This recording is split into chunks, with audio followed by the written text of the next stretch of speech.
AI is just on fire right now. Want to see a T-Rex driving an F1 car? Midjourney's got you covered. Want to know how relevant you are? Ask ChatGPT. Of course, we've had AI in racing games since day one to help us brake for corners and practice for online. But if we're honest, even the most advanced AIs we play with today are just machine learning and not true AI. And what we've always called AI in games is little more than a bunch of if statements. But times are changing. Machine learning is already creeping into sim racing, and what we're experiencing right now might just turn out to be the very pinnacle of traditional AI. But after decades of racing game AI development, is it even any good?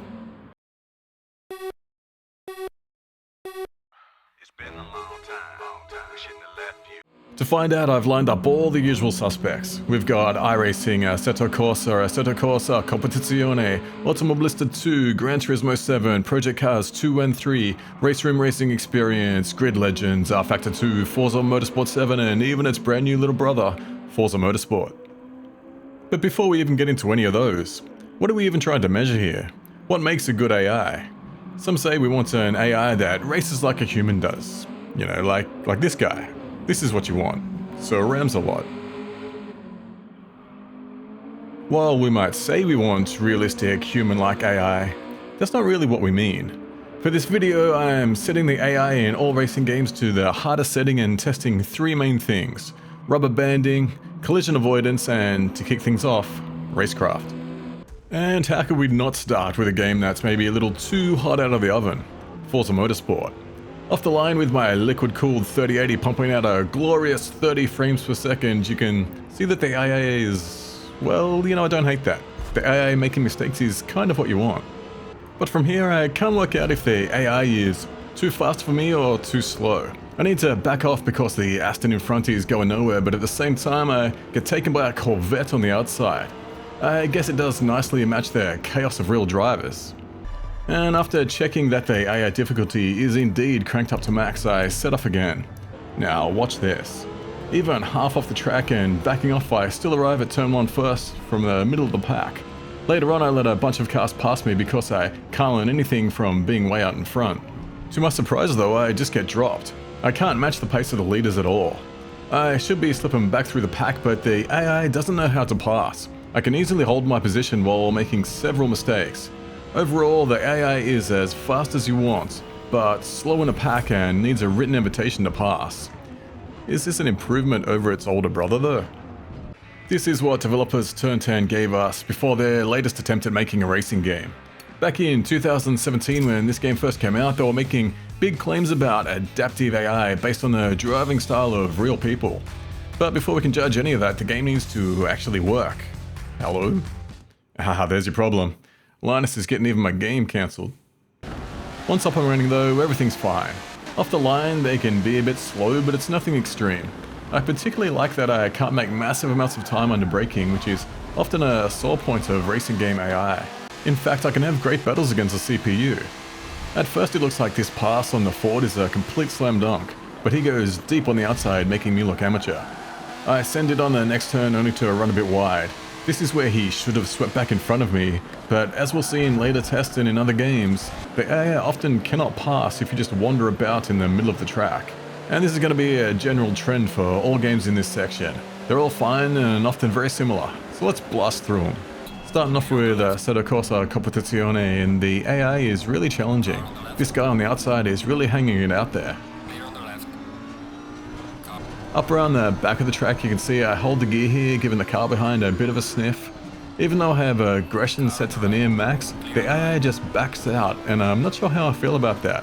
Any human player would have snatched that position quick. But at least the AI did have a look, and there was no contact, so that's something. The AI does sometimes make contact though. Check this out, keeping an eye on the radar. I have gone really wide in that turn, letting one car through, but there are another two cars beside me. There's a little bit of contact, and then the AI cars seem to get together and one ends up on the grass all out of control and collecting me. But I don't mind that at all.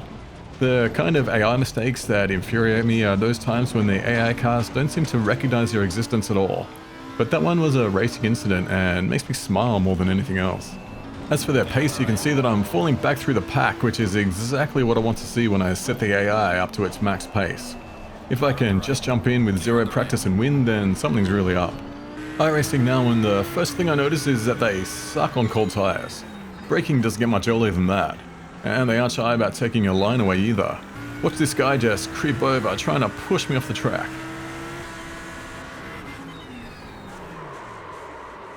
That almost ended in disaster. Otherwise though, they're pretty afraid to get close. You can easily hold off faster AI just by taking a normal racing line, which works well for me because in this car, I'm about as fast as Daniel Ricciardo in a McLaren. One mistake though and they're in. I went wide here to let the car on the inside by, but the entire field just mugged me. And then props to that Ford GT holding it around the outside. Once again, apart from the opening lap, I was struggling for pace against the AI, which was great. It's GT7 now, and you know, off the line, the AA goes alright. It's strangely the straights where I can gain most of the time. But what's great to see is moments like this where I was sure that BMW was going to back out of it, but it nicely held it around the outside. Well, it got choked on exit, but points for trying, right? But later on I'm getting disappointed by their pace, and occasionally they brake super early, catching me way off guard. And this is where I was going to say you can slice through the pack like a hot knife in butter, and I'm sure you can. But take a look at this. I'm faking a look on the inside here. The AI reacts, goes deep, and then cuts back to block. This upsets his exit and gives me the place. I would love to see more of this from their AI because usually moving up a place is like candy from a baby stuff in GT7, especially when they just drive off the track for you. Automobilista 2 now, and once again the AI just can't do cold tires. And look at the time I gain here in the first big braking zone. But it's great how this guy hangs it around the outside and doesn't just hand over the position. After having a completely pointless look on the inside, I give the Porsche behind a good run, and I have gone from taking a look to losing a place. When turned up to max, the AI in Automobilista 2 just don't mess about. But that is when you make a mistake. I was able to wander about in the middle of the track driving the AI just crazy, thinking it was so simple to keep them behind. But then watch this for a pass. And then watch this for a crash. You can certainly have a lot of fun with this AI. But that's Automobilista 2, and I always think that Project Cars 2 is just Automobilista 2 with a different skin. So is the AI going to be the same too? Well, maybe it is. These AI are on it, forcing me into mistakes. This GTR just helps himself to my position the moment I show any weakness. There are moments where I can pass multiple cars at once, but it's usually because of some mistake, and just watch this AMG fire me on the inside to hold his position. These guys are fast and mean, and that's just the way I like them. Ask anyone though, and they will say that Project Cars 2's younger brother is a softer, more arcade-focused racer. Did that dumb down the AI too?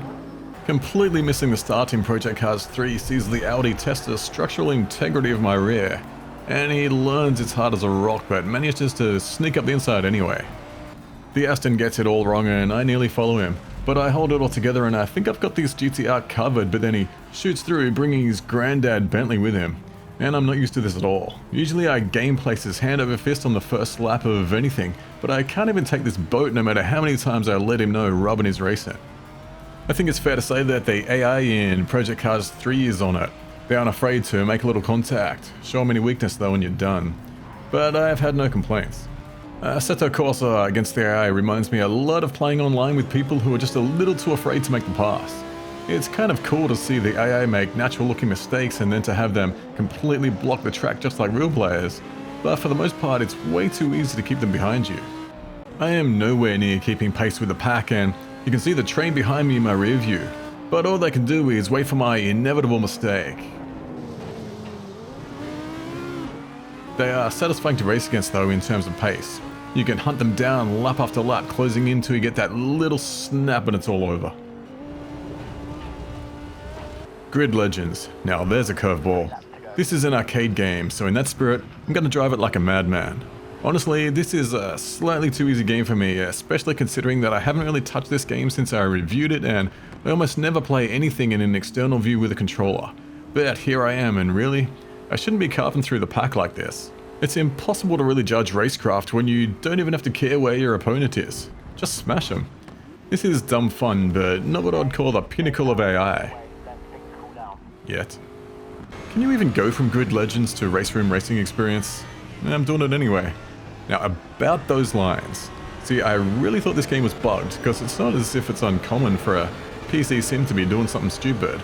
But in this case, the game just set my graphics to multi-monitor for some reason, which I guess is stupid, so it's kinda right. For now, just pretend they are racing stripes and get distracted by this. Let's watch this Bentley have a moment after trying to overtake on the inside. Now let's watch this Ferrari have a moment after trying to overtake on the inside. That's some scripted us behavior right there, and if I can spot it after only a few races, then regular players must get tired of it. Other than that though, the racing is decent. The AI shows good pace and it isn't too afraid to go door to door. It even seems to know how to pass. If I just didn't notice that copycat behavior, this might be some of my favorite AI to race against. Last up is R-Factor 2. The joys of R-Factor 2. The wheel binding, graphical issues, paying 1,400 of the yens to get one single track, then enjoying the pleasure of Steam updates that update the updates that allow you to update the updates. A great many hours later, some sort of miracle happened and I got to experience a race. And you know, it wasn't bad. The cars would have a little nibble and I'd have a little nibble on the cars in front. It all settled down to be a little robotic after that though. The cars in front played follow the leader and I never had quite enough consistency to trouble them. This clearly wasn't the case for other cars who had no issues troubling me.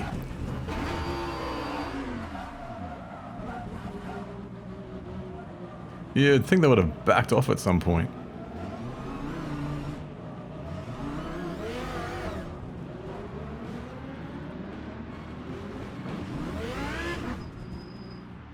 So that's the state of AI Racecraft. They're all very similar, with some just slightly better than others. But this is all very subjective. The AI is reacting to my driving, which is going to be different from your driving. But there is one aspect of Racecraft that isn't subjective, and we're going to test it. Drafting really seems like a no-brainer. If going in a straight line, then make the AI play follow the leader. How hard could it really be? Well, impossible seems to be the answer to that one. I'm going to go in rapid fire on this one, letting you know exactly which games the AI can draft correctly in. iRacing, no. GT7, no. Automobilista 2, no. R-Factor 2, no. Race Room Racing Experience, no. Project Cars 3, no. Project Cars 2, no. Assetto Corsa, no. Assetto Corsa Competizione, no. Grid Legends, no. Forza Motorsport 7, no. Forza Motorsport, no. You know, I really am shocked by this one.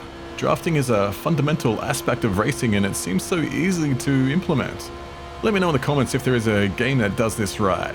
But before your comments about how I missed obvious game X that has excellent drafting, let's move on to one of the most stupid video game inventions, rubberbanding. Originally this was called catch-up logic, because it's the logic a game uses to let you or the AI catch up.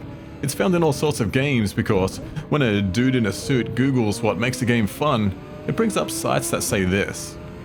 And yeah, you do want players constantly challenged, but we want the challenge of beating skilled drivers over a long championship using car control and racecraft.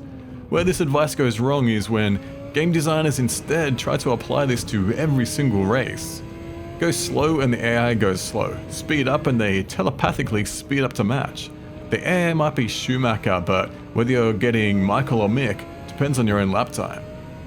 In order to perfectly illustrate this sin of AI, I'm going to present to you a 5-lap race against the AI in Gran Turismo 7. If I come through the field like Daniel Ricciardo in a Red Bull, the AI puts in a time of 7:31. But if I trundle around like Daniel Ricciardo in an AlphaTauri, you'd expect the AI to put up a similar time as before, because why would they care? But when the race is over, you can see that the AI has barely even bothered to show up, going near 5 seconds a lap slower and finishing in 7:56. For a series with FIA sponsorship and esports pretensions, this is pretty outrageous. Why put in all the work making a realistic racing game then turn around and throw in Mario Kart AI? Is this just a GT thing? The Forza series stole just about everything else from GT. Let's see if they stole the AI too. 4 laps around Laguna Seca this time, as Brands Hatch isn't in the new Forza Motorsports. When pushed, the AI puts in its best lap around the 1 minute 25s and finishes the race in just over 550. A lot of pressure is on Forza Motorsport right now for all sorts of things, but does it suffer from catch-up logic? Well, surprisingly no. On the slow run, the AI not only matched the previous lap times, but actually set a faster overall race pace. But was this already fixed in its older brother, Forza Motorsport 7? 5 laps later and the Forza Motorsport 7 AI is now in the low 128s, delivering a total race time of 7:29. But after 5 laps of phoning it in, I'm going to have to call this one mid-level Mario Kart. The AI's best lap is now 1 second slower and the total race time is 3 seconds slower. It's not much of a difference, but it's repeatable, so good job Turn 10 I guess for getting rid of this in the latest game. But what about the world of PC sims? Surely all that processing power they save on graphics can be spent on better AI, right? This is iRacing and its AI speeds around Brands Hatch doing high 122s and going for ice cream after only 7 minutes. And in a shock to absolutely nobody, when I need a calendar to measure my lap times, the AI is still putting out 122s, even if the overall race time has slipped by a second. There is no Mario Kart hiding in iRacing in case you're wondering. But is Mario hiding in any other big PC sims? This is Seto Corsa Competizione over 4 laps now for some reason. I clearly cannot count, but the AI finishes in 5 minutes 40. Then after driving Miss Daisy, the AI still manages 5:41. With the variance in race times, I can call this one completely clean. As is the case with the OG AC. The first race benchmark is over 5 laps at 7:15 with a fastest lap time in the high 124s. The slow run is slightly slower, but there is less than a second in it over 7 minutes, so I'm gonna say that's a pass. Now, so far in all games, I'm trying to set the AI to their max level, but Automobilista 2 tells me that the AI will cheat above level 80, and since I want this to be a fair test of AI skill, I set them to be 79, which, as you can see, isn't really much of a challenge at all. So next time I let them go ham, and I got smoked. But hey, at least on my slow run I got smoked equally bad, and there's no catch-up logic on display here, just an AI that is way off the pace in equal machinery. Next up it's the Project Cars games. First up is number 2, as it makes a nice comparison to the game we just saw as they both use the same graphics engine. Here the AI gives runs in the low 123s, finishing in 7 minutes and 2 seconds, and hey, what do you know? That's that same 7 minutes and 2 seconds finishing time and low 23s on my slow run. Surprisingly, for all its simcade appeal, the lap times in Project Cars 3 are actually slower on average, with the total race time coming in at 7 minutes and 8 seconds. And when we cross the line in the slow run, bringing up the results, we see an identical 7 minutes and 8 seconds. So far it's looking like catch-up logic is a venereal disease that the PC world hasn't caught yet. But if it's hiding anywhere, it's going to be in this game, Grid Legends. It's nighttime for some reason, and this time the AI is bringing it home in 7 minutes 16 seconds with the fastest laps in the mid 125s. After taking in some stunning visuals, and man, this game is really pretty for how well it runs, we reverse across the line dead last and... there it is. Finally, found some catch-up logic. Those AI took pity on me, adding 6 seconds to their best times to come in over a half a minute slower over 5 laps. Grid Legends, you can now join GT7 in the corner of shame. We still have 2 games to go though. This is Race Room Racing Experience coming in with a solid 7 minutes 30 finishing time on the fastest run with lap times in the 129s. And of course the slower run makes really little difference. Best lap times are about the same with the total time being slightly slower overall. Which just leaves my nemesis, R-Factor 2. The AI in this game sets a challenging pace in the low 126s and finishes with a total time of 7 minutes and 17 seconds. Race 2 is identical, just like it was always going to be. After all this testing, I can't help but to admire how brilliant and stupid GT7 can be at the same time. Sure, Grid Legend suffers from catch-up logic, but when playing Grid, it's just that kind of game. It's a simcade game of fireworks and drama, and it does both so well. Gran Turismo needs to take a step back and reevaluate. What's the point of having strategy in races if you're also going to make the AI adapt to the player's speed? Sometimes I think there are 2 polyphony digitals and they're working directly against each other. So till this point we have seen how well AI can race with an open track ahead of it. But how much intelligence does that I in AI really stand for? This time we're just blocking the track and seeing what the AI do. And if that AI is Forza Motorsports AI, then the answer is not much, it seems. This is just meant to be a race, right?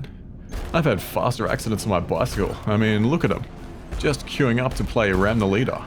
That Ferrari's got the right idea. That guy's going to win. So they can't avoid a stationary obstacle that they see coming and have miles of room to pass. That's clear. But how do they do when you come flying around the track backwards? Better, evidently. But this is hardly ideal. No time to ponder that though, because here is the ultra-realistic Assetto Corsa Competizione. And you know it's better. Some cars get through, some get beamed up by Scuddy, but I'll take that over what we just saw. And to make sure they were actually avoiding and not just going wide. Well, this is more like it. That Audi just gets wrecked. And we're back to the whole field coming to a stop. And it doesn't really get any better in a straight line either. So better than Forza then, but can we do better still? iRacing is up now, and for the first pass they don't even notice I'm there. Till the guys at the back get a little confused. Next time around I creep a little closer to the curb to cut off that space, but they still manage to get around me pretty well. Except that Audi, it can't seem to decide which direction to go. On a more open section though, they all avoid me easily no matter where I place the car. GT7 didn't exactly set the world alight in our other tests, so can it be redeemed here? Yeah, maybe not. Actually, if it wasn't for this crazy Ford that crashes even after the crash, that might have not been too bad. Honestly, it's not great. The AI is a little bit blind, they're stopping to a crawl, but they aren't getting completely stuck either. On the faster section, I have to give points for avoiding me, but take them away again because they are super slow. Well, this is kinda dumb. In Automobilista 2, everyone just politely lines up behind the leader. Seriously, these cars can only escape the roadblock if the path directly ahead of them is clear. And just look at this disaster. It's kinda beautiful in its own way. And it doesn't really get much better on the straights either. Once one car gets stuck, it's just all over. The cars just keep piling in despite the track being completely blocked in front. What are the marshals even doing? That's a red flag if I ever saw one. And its engine-sharing cousin Project Cars 2 doesn't fare that much better either. What the hell is even this? Our bro in the BMW does nicely around the outside, but for the leaders, it seems they think that if they creep forward slowly enough, they will magically just clear the blocking Audi. But to the credit of the Project Cars 2 AI, they do perform a lot better in a straight line. Better, but it's still not good. Its little brother Project Cars 3 is looking quite good, till it's not. It's really the same story. If you're not on their line, it's all good, but once you're on it, they're just gonna pile up right behind you. And it's the same behavior in a straight. Give them enough room and it's all good. Mostly. Back to the old Forza Motorsport 7 now, and it's just like everything else we've seen. If the AI can dodge by making the slightest of adjustments, they will, but most of the time they're just gonna plow straight into you. On the straight, it's no different either. This AI could almost be any of them so far. Once they are stuck, it's ram the leader time. Here is a Assetto Corsa, yet another variation on the same theme. This time, instead of ploughing into slowly, they do it with more intent and angrily rev their engines in impotent fury. The straight line test goes well. For a few seconds. You know, I'm beginning to think there's a Stack Overflow post somewhere titled, How to Make Racing Game AI, which all devs have copied and pasted into their games. They all do the same thing so similarly it's scary. With Sim AI being so stupid, is the arcade gonna fare any better? Well, actually, this is not bad. Till this green guy just ruins it for everybody. But look at this, he manages to back out and go around. Amazing considering the standards of the rest of them. Trying it again with a slightly different position produces just as amazing results. These AI are for sure altering their lines to both avoid me and keep their own speed. This is hands down the best collision avoiding AI I've yet seen. I mean, look at this. I feel like Moses parting the Red Sea here. Who would have thought an arcade game would be showing all these sims how it's done? But we haven't seen all sims yet, so here's Race Room. I don't even know what this is. It's like there is a force field around the car and the drivers aren't allowed to even approach. Sure, they're getting through, but nobody's gonna believe that these are real drivers. And you can see the same thing on the straight. Sure, there are no collisions here, but with the cars going so slow, who cares? The last hope here for sim racing is R-Factor 2. Yeah, there is no hope, is there? But let's see what happens. Well, that's one way to clear the track. It's like barge your way past or die trying, I guess. And the straight isn't gonna save them either. In fact, it's even worse. Honestly, I never expected a game like Grid Legends to be the MVP here. Little by little, I come to appreciate that game more and more. But we aren't done yet. As I said at the start of this video, times are changing for AI. A new breed of machine learning is entering sim racing, and leading that wave is Sophy AI. Back in the day, I had tested Sophy AI in much the same way as I have tested the AI here. Where the traditional AI starts out slow and only gets slower, Sophy AI is brutal and shows absolutely no mercy. While bottled up behind me, Sophy is already annihilating the OG AI, matching the 1085 I did. And remember, the OG AI only managed our 112, but when you let Sophy storm off into the distance, she's doing a crushing 107 flat. Sophy was devastatingly quick, but when it came time to avoid a collision, well, Sophy doesn't seem to recognize your existence, let alone try to avoid you. But that was then. This is now. In the Spec 2 update to GT7, Sophy is finally back, but it's not the unbeatable superhuman Sophy that was originally created. This is a toned down, more consumer-friendly version that is more focused on sportsmanship than winning, which makes perfect sense. You don't want to be annihilated every race, you just want great battles. And what you are seeing here is the start of Sophy AI's ability to learn how to battle for position. Take a look at this overtake on the Bugatti. From my view, the Bugatti is wandering all over the line and I have to be aggressive on the inside, but it's nothing major. However, it's super interesting from onboard the Sophy AI. Here is the same pass from onboard the Bugatti. There is me in that amazing dashboard screen, and look at that swerve when the AI figures out what's about to happen. It tried to cut me off but backed out of it at the last moment when it realized it was too late. And just to drive home this point, here is that same Bugatti on the lap before, taking the same section when not trying to defend. The AI was definitely reacting to what was happening behind it there. So it seems Sophy AI is more aware of what is happening around it. So does that mean it can draft? Now here's where I had a script written out to tell you no, Sophy still cannot draft. But the more I looked at the footage, I thought, am I sure about that? So I went back and I'm glad I did. This is a custom race at Le Mans against Sophy AI in the hardest setting. Just watch Sophy following my crazy lines down the straight in order to keep in the draft, only really popping out when a turn is coming up. Previously, Sophy has not been using the draft well, but the straights weren't terribly long and Sophy was often taking strange lines to defend the position. So as it stands, I have to say that Sophy AI is the only AI in modern racing games that uses this one crucial aspect of Racecraft. But what about that dreaded catch-up logic? Well, about that. When pushing hard over 4 laps at Tsukuba, the race is over in 3 minutes 55.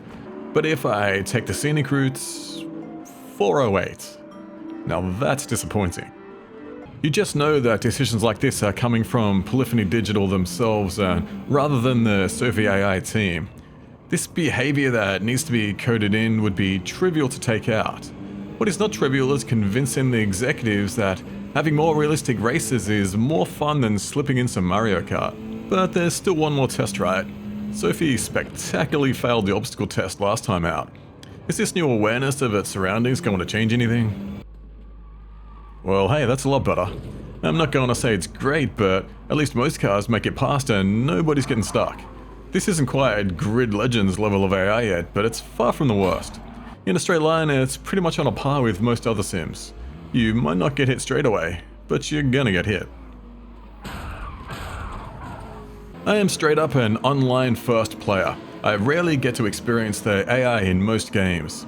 It came as a surprise to me how similar the AI in a wide range of games is to one another. Drafting is the big one for me. This seems so simple to execute, and it's so crucial to good racing. How is it that we are getting machine learning before traditional AI can even draft? I don't have a good answer to that question, but it's clear to me that AI in games in general has huge unexplored potential.